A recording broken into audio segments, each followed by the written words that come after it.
Day 4 physiology and injuries in sports से बेटा आज इस वीडियो में हम लोग डिस्कस करने वाले हैं ये हमारे टॉपिक। ध्यान से देख लीजिए इस वीडियो में कौन कौन से टॉपिक है, अच्छे से ये सारे टॉपिक आपको समझने हैं। और फिजिकल एजुकेशन के फाइनेस्ट नोट्स के लिए और सैंपल पेपर के लिए बेटा हमारा कोर्स आ चुका है, बहुत अमेजिंग है। इसका लिंक आपको डिस्क्रिप्शन में मिल जाएगा। अभी जाइए 299 में यार 11 सैंपल पेपर है, वो भी मार्किंग स्कीम के साथ। मैंने खुद वीडियो से समझाए भी है सैंपल पेपर, और क्या चाहिए यार। और मोस्ट अमेजिंग नोट्स के लिए जल्दी से जाइए हमारी ऐप पर और डाउनलोड कीजिए हमारे सारे नोट्स और एनसीईआरटी की पीडीएफ भी फिजिकल एजुकेशन के लिए। Just go for it right now. Next, effect of exercise on cardio respiratory system. भाई ये कार्डियो रेस्पिरेटरी सिस्टम क्या है, ये बहुत इंपॉर्टेंट टॉपिक है हमारा, ठीक है। और इससे रिलेटेड क्वेश्चन आने के चांसेस भी काफी ज्यादा रहते हैं। देखिए कार्डियो रेस्पिरेटरी सिस्टम दो वर्ड से मिलकर बना है, एक है कार्डियो और एक है रेस्पिरेटरी सिस्टम, ठीक है। ये दो अलग अलग चीजें हैं, ठीक है। ये जो कार्डियो वाला है इसको हम कहते हैं कार्डियोवास्कुलर सिस्टम, और रेस्पिरेटरी सिस्टम हमारा अलग होता है, वो हम आगे पढ़ेंगे। तो ये कार्डियो रेस्पिरेटरी दो सिस्टम का मिक्सचर है, एक कार्डियोवास्कुलर और एक रेस्पिरेटरी। इन दोनों को मिला दिया। मिलाने का रीजन इसलिए था क्योंकि आपस में कनेक्टेड है। कनेक्टेड कैसे है, देखिए रेस्पिरेटरी सिस्टम आपको पता गया कि भैया ऑक्सीजन लेके जाना, कार्बन डाइऑक्साइड रिलीज करना, चलो जी ये तो रेस्पिरेटरी हो गया। अब जब आप ऑक्सीजन लेकर जा रहे हैं और कार्बन डाइऑक्साइड रिलीज कर रहे हैं, ठीक है, इसके बीच में जब आप ऑक्सीजन ले रहे हैं तो वो ऑक्सीजन कहाँ जाती है, हार्ट में, ठीक है। वो लंग्स के थ्रू ऑटोमेटिकली ऑब्वियस ही बात है ब्लड को ऑक्सीजनेटेड बनाएगी अपना। तो ब्लड को ऑक्सीजनेटेड बनाना और पुराने वाले ब्लड में से कार्बन डाइऑक्साइड लेना और उसको रिलीज करवाना, इसको हम कहते हैं कार्डियोवास्कुलर सिस्टम, ठीक है। सो ये दोनों को कनेक्ट कर दिया हमने, मतलब ऑक्सीजन को लेना और पूरी बॉडी तक पहुंचाना, कार्बन डाइऑक्साइड को बॉडी से लेना और बाहर निकालना, ये पूरा पूरा दोनों मिला के हमारा क्या बन गया, कार्डियोवास्कुलर के बाद हमारा बन गया कार्डियो रेस्पिरेटरी। तो कार्डियोवास्कुलर हार्ट की फंक्शनिंग पर बेस्ड है, जबकि रेस्पिरेटरी हमारे ऑक्सीजन लेना बेसिकली लंग्स वाली जो है फंक्शनिंग के ऊपर बेस्ड है। पढ़ते हैं एक बारी। Cardio, the process by which oxygen is carried out by blood to all parts of the body by the pulmonary vein is called cardiovascular system. तो कैसे हमारी जो पूरी बॉडी में है वो ब्लड ऑक्सीजनेटेड ब्लड जाता है, इसी फंक्शनिंग को हम लोग कहते हैं कार्डियोवास्कुलर सिस्टम। ध्यान रख के चलेंगे।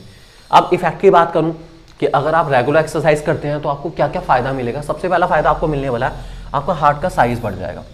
अब लोग कहेंगे दिल बड़ा हो गया, दिल तो वैसे ही बड़े होते हैं कुछ कुछ लोगों के, तो वो बात नहीं है। दिल बड़ा होने का मतलब जो लोग रेगुलर एक्सरसाइज करते हैं, ठीक है, उनका जो हार्ट की वॉल है वो हल्के हल्के हल्के स्लिम हो जाती है, मजबूत भी होती है लेकिन पतली वॉल हो जाती है। जितनी पतली हो जाएगी उतनी मजबूत भी रहेगी। ध्यान रखना, ये मत सोचना कि वॉल पतली हो रही है तो भाई दिक्कत आ गई, ऐसा कुछ नहीं है। एक्चुअली में दिक्कत तब आती है जब वॉल ज्यादा बड़ी हो जाए तो अंदर ब्लड पंपिंग के लिए जगह नहीं बचती, इसलिए हार्ट अटैक ये सब प्रॉब्लम आ जाती है, ठीक है। सो जितनी रहेगी पतली उतना अच्छा है, कोई प्रॉब्लम नहीं। जितना ज्यादा पतली रहेगी हार्ट की वॉल उतना ज्यादा ब्लड अंदर आ पाएगा, पंपिंग ज्यादा हो पाएगी, अच्छी बॉडी की फंक्शनिंग ज्यादा बेटर हो पाती है, ठीक है। सो पहला पॉइंट वही है, हार्ट का साइज बढ़ेगा। By doing regular exercise the size of the heart gets larger and it is able to supply blood to all working muscle effectively. It is quite beneficial for running and swimming. Running and swimming activities के लिए और बहुत सारी physical activities के लिए ये बहुत अच्छी बात है। आपको बहुत अच्छे से कार्डियोवास्कुलर सिस्टम का ध्यान रखना है, अपने हार्ट की फंक्शनिंग का ध्यान रखना है, ताकि आप लंबे टाइम तक बहुत अच्छे से बिना थके, बिना भी टायर्ड हुए, बिना फैटिग के आप एक्टिविटीज को कैरी ऑन कर पाए। दूसरा, increase in stroke volume. Stroke volume का मतलब it is defined as the amount of blood pumped by the heart in 1 minute, one maximum contraction में कितना ब्लड आ रहा है, कितना ब्लड जा रहा है, इसको हम लोग कहते हैं स्ट्रोक वॉल्यूम। मतलब सिंपल भाषा में एक बार जब हमारा दिल धड़कता है, ठीक है, एक बीट में, आई रिपीट एक सिंगल बीट में जब हमारा हार्ट एक्सपेंड कॉन्ट्रैक्ट होता है तो कितना ब्लड वो पंप करता है, कितना ब्लड वो एक्सट्रैक्ट कर रहा है बॉडी से, कितना आगे रिलीज कर रहा है, इसी को हम कहते हैं स्ट्रोक वॉल्यूम। मतलब कितना ब्लड ले रहा है, कितना ब्लड दे रहा है आगे, डीऑक्सीजनेटेड लेगा, ऑक्सीजनेटेड आगे बॉडी को देगा, इसको हम कहते हैं स्ट्रोक वॉल्यूम। क्या कहते हैं, स्ट्रोक वॉल्यूम, ठीक है। सो स्ट्रोक वॉल्यूम एक नॉर्मल पर्सन का अबाउट 72 to 75 ml होता है पर बीट पर। एक बीट पर 72 to 75 millilitre of blood heart के अंदर जाता है, हार्ट से वापस आता है बॉडी के अंदर, ठीक है, ये चलता है। जबकि एक एथलीट का स्ट्रोक वॉल्यूम बेटर हो जाता है, ये 80 to 90 ml पर बीट होता है। मींस ज्यादा ऑक्सीजनेटेड ब्लड, ज्यादा अच्छी फंक्शनिंग बॉडी की, ज़्यादा लंबे टाइम तक एंड्योरेंस कैरी कर पाने का मेथड इसी में छुपा हुआ है।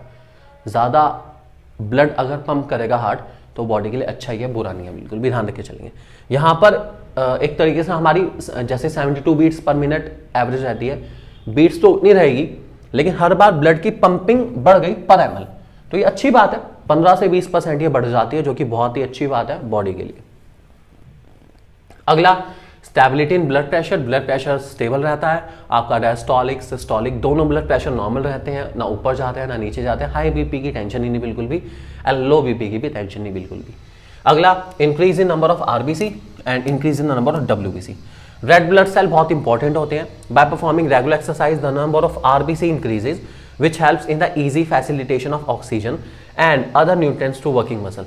ऑक्सीजन हमारी बॉडी में बहुत अच्छे से रिलीज हो पाएगी, पूरी हर एक बॉडी पार्ट तक पहुंच पाएगी आरबीसी के थ्रू, ध्यान रख के चलेंगे। उसके बाद डब्ल्यूबीसी व्हाइट ब्लड सेल के थ्रू हमारा जो डिफेंसिव सिस्टम बॉडी का वो स्ट्रांग हो जाता है। ये हमारी बॉडी को अंदर से मजबूत बनाती है ताकि हम बड़े से बड़ी बीमारी का सामना कर पाएँ, और कोई भी अगर किसी प्रकार की भी एलर्जी या कोई भी प्रॉब्लम आ रही है तो हमारी बॉडी उसके लिए हमेशा तैयार रहे। इसके लिए व्हाइट ब्लड सेल की इंपॉर्टेंस बहुत ज़्यादा रहती है, ध्यान रख के चलेंगे। नेक्स्ट हमारा रेस्पिरेटरी सिस्टम, आपके सामने यहाँ पे डायग्राम पूरा है, कैसे हम लोग ऑक्सीजन को लेकर फूड पाइप का इस्तेमाल करते हुए लंग्स तक पहुंचा रहे हैं ऑक्सीजन को। पूरी फंक्शनिंग इसकी दे रखी है पूरी, वो देखते हैं क्या क्या हमारे पास है, ठीक है। The system through which breathing is done is called respiratory system. The demand of oxygen increases with an increase in the physical activity. That's why we need to breathe more. Respiratory organs are nose, food pipe, bronchi, lungs. ठीक है. Air can also enter the respiratory system through the oral cavity. Its major function include transporting air to the lungs, exchanging gases O2 and CO2 between the air and the blood and regulating blood pH. तो respiratory system को आप हल्के में ना लें भाई, थोड़ा सा अच्छा खासा पड़ा है। सिर्फ ऑक्सीजन नहीं पहुंचानी लंग्स तक, बल्कि वहां से जो हार्ट के थ्रू हमारी कार्बन डाइऑक्साइड आ रही है उसको वापस लेकर आना है नोस्ट्रिल से, और उसके बाद उसको रिलीज भी करना है। सांस लेने में सिर्फ ऑक्सीजन नहीं लेके जा रहे, कार्बन डाइऑक्साइड रिलीज भी करनी है भाई। तो ये दोनों फंक्शनिंग के लिए रेस्पिरेटरी सिस्टम हमारा बहुत इंपॉर्टेंट है। ये दोनों फंक्शन रेस्पिरेटरी सिस्टम के थ्रू ही परफॉर्म होती है, और हमारे ब्लड का पीएच भी मेंटेन होता है, ताकि पीएच वैल्यू मेंटेन रहे, ना एसिडिक रहे ना न्यूट्रल रहे, उसको भी मेंटेन करना पड़ता है। ये भी कौन करता है? रेस्पिरेटरी सिस्टम ही करता है। इस बात को ध्यान रख के चलना। चलो जी, एक्सरसाइज के फायदे बता देता हूं। सबसे पहले लंग्स की कैपेसिटी बढ़ा देता है। लंग्स की कैपेसिटी का मतलब है लंग्स बड़े हो जाते हैं, ठीक है। लंग्स का बड़ा होने का मतलब लंग्स की कैपेसिटी मीन्स ज्यादा एयर आ पाएगी। ज्यादा एयर आ पाने का मीन्स आपकी बॉडी की फंक्शनिंग ज्यादा अच्छी हो पाएगी। ज्यादा एयर मतलब ज्यादा ऑक्सीजन आप इनटेक कर पाएंगे। ज्यादा ऑक्सीजन इनटेक कर पाएंगे तो हार्ट को ज्यादा ऑक्सीजन सप्लाई कर पाएंगे। ज्यादा ऑक्सीजन सप्लाई कर पाएंगे तो ऑब्वियस सी बात है बॉडी की फंक्शनिंग और बेटर हो जाएगी, ठीक है। और आप बिना थके एंडोरेंस बेटर हो जाएगी। मेनली हमारा एंडोरेंस में ये सारे पॉइंट्स काफी इंपॉर्टेंट रहते हैं, ठीक है। Bye performing regular exercise the size of the lungs increases, it means the air intake of lungs will increase, hence respiration will be effective. Second point, decrease in respiratory rate.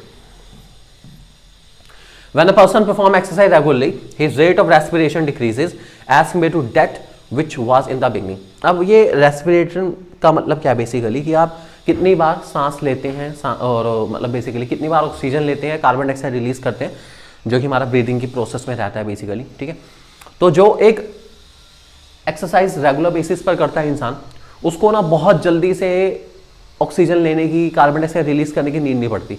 वो एक बारे में अच्छे से ऑक्सीजन लेकर अपने activity को लंबे टाइम तक कैरी आउट कर सकता है बिना किसी दिक्कत के। और इवन बड़ी से बड़ी फिजिकल एक्टिविटी करने के बाद भी उसको थकान महसूस नहीं होती।